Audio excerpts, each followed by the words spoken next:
Jesus walks throughout the Gospels.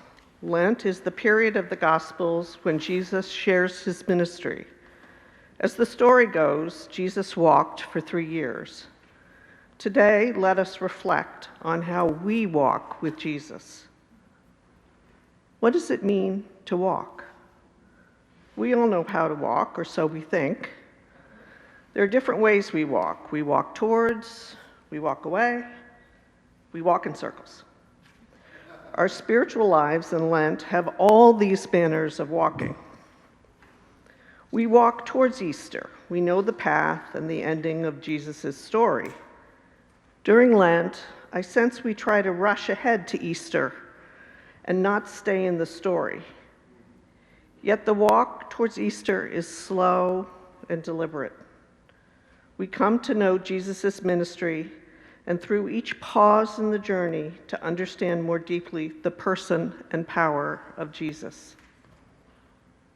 We walk away by sinning and ignoring Jesus. Have you ever tripped when you were walking? I have tripped many times. One fall resulted in a concussion. I was not in the walk. I was somewhere else. I crashed. In our spiritual life, when we are distracted or pay attention elsewhere, we sin, and sometimes we crash. Like having a concussion, our soul's awareness and the orientation of our soul are jumbled. We are not looking into our soul, and so we trip into sins of both omission and commission.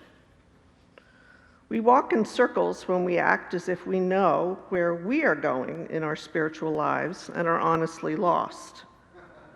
Walking in our spiritual lives is like walking in the woods, a place of wonder and worry because we can see only so far ahead. In our spiritual walk in the woods, are we entering a dark place that fills us with worry or a light space that sparks our wonder? Sometimes we find ourselves overtaken by wonder or by worry. The wonder occurs when we are surprised by delight, and the worry when unexpected concerns surface. This wonder-worry tension is also the reality of our spiritual life. When we focus on ourselves, we are worried. When we focus on Jesus, we feel awe and wonder. How are we with Jesus? Being with someone can ease the wonder-worry dilemma. We can share the wonder and lessen the worry. We are not alone. With can have many meanings. I want to focus on two: the act of accompaniment and the difference between empathy and sympathy. As some of you may know, I work at Georgetown University, which is a Catholic and Jesuit institution. The Jesuit expression of charism, or purpose, has evocative language about being in relationship with God. The word accompaniment is often used. It means being alongside someone in their journey, not to change the journey, but to accept the journey. True accompaniment also means to not be in control. When we accompany someone, we give over to the experience. We do not use active verbs: direct, determine, guide, define. But how do we give over to accompaniment? We can understand accompaniment by the contrast between empathy and sympathy. Is our connection by knowing of the other person's circumstance? When we have empathy, we understand the circumstance of the other, but with some degree of distance, detachment, and even disengagement. Or is our connection by feeling the reality of the other person? When we have sympathy, we experience another's world. We identify with the person. Lent calls us into sympathy. We move in response to Jesus.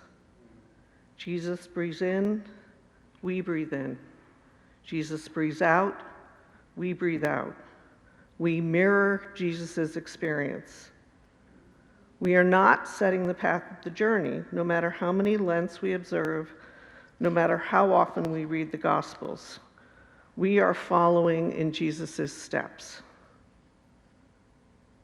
How do we come to know Jesus? Jesus is revealed to us as we walk with him through Lent, and we are revealed to him in turn by how we engage. We do not have a speaking part in the Gospels, yet we have a significant role in bringing the Gospels into this world. Jesus is both the path and the destination of Lent.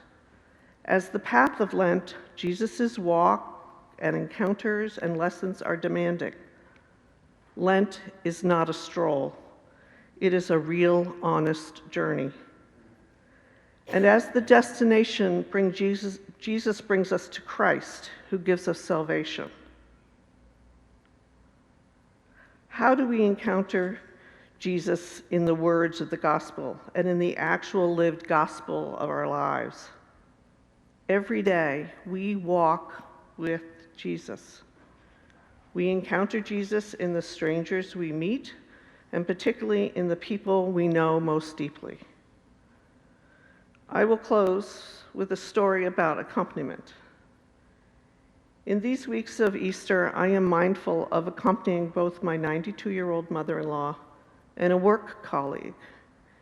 Each is dealing with physical diminishment, one from old age and one from a degenerative disease. Both are people who are doers. If they could, each would be very active walkers with a purpose, a quick pace, a destination, and a planned arrival time. Now they are moving slowly towards death. Jesus is walking with them, and I am accompanying them. My mother-in-law resents the help she needs. She's polite, but very saddened. She was always the helper. My colleague is dealing with being rather than with doing. His work identity, and thus much of his own sense of self, has been anchored in getting things done and marking time by accomplishments. Now he says he just is. Both my mother-in-law and my colleague are sanctified people. They are in sympathy with Jesus. Their breaths of yearning and of sorrow mirror Jesus' breaths through Lent. I am honored to accompany them, to walk with Jesus. As we continue with the rigors of Lent, with the temptations, with the times of lonely solitude, with the moments of feeling misunderstood and slighted, all of which Jesus experienced, know we are walking with Jesus, and Jesus is walking with each of us, step by step, stumble by stumble, blessing by blessing.